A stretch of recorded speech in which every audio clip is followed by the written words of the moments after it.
ప్రియులారా, మన ప్రభు అయిన యేసు క్రీస్తు నామంలో మీకు శుభోదయం. ఆయనను గూర్చి అనుదిన ఆత్మీయ ఆహారం, ఫిబ్రవరి 18 మంగళవారం. నేటి మన ధ్యాన లేఖనం మార్కు సువార్త 5వ అధ్యాయం 42వ వచనం. వెంటనే ఆ చిన్నది లేచి నడవసాగెను.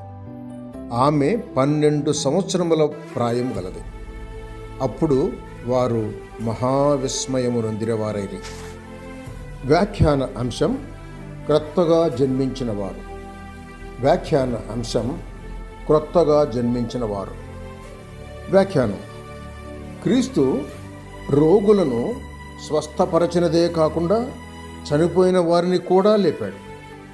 జనోపకారంగా మాత్రంగాక క్రీస్తు తన దైవత్వాన్ని స్థాపించటకే ఇలాంటి గొప్ప కార్యాలు చేశాడు. ఈ క్రియల నిమిత్తమైనను నన్ను నమ్ముడి అని సెలవిచ్చాడు యోహాను సువార్త 14వ అధ్యాయం 11వ వచనంలో. ఎవడునూ చేయని క్రియలు వారి మధ్యను చేసి తిని అని క్రీస్తు సాక్ష్యం ఇచ్చాడు. చూడండి, 15వ అధ్యాయం 42వ వచనం యోహాను సువార్త. మన విశ్వాసం మొండిది కాకూడదు. క్రీస్తును చరిత్ర రూపంగా పరీక్షించి ఆయన గొప్పతనము తెలుసుకొని వ్రాయబడినట్టుగా ఆయన దేవుని కుమారుడు అని నమ్మి స్వంత రక్షకుడుగా ఆయనను అంగీకరించాలి. అల్లనాడు చనిపోయిన వారికి జీవమిచ్చాడు. ఈ దినాల్లో చనిపోయిన వారు ఎవరంటే పాపులు. పాపమందును అతిక్రమమందును ఆత్మీయంగా చనిపోయిన వారయ్యారు.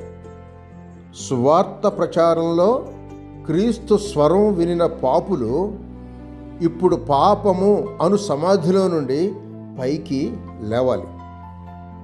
క్రీస్తు ఆ చిన్న ఆమెను లేపగా జనులు ఆశ్చర్యంతో నిండిపోయారు.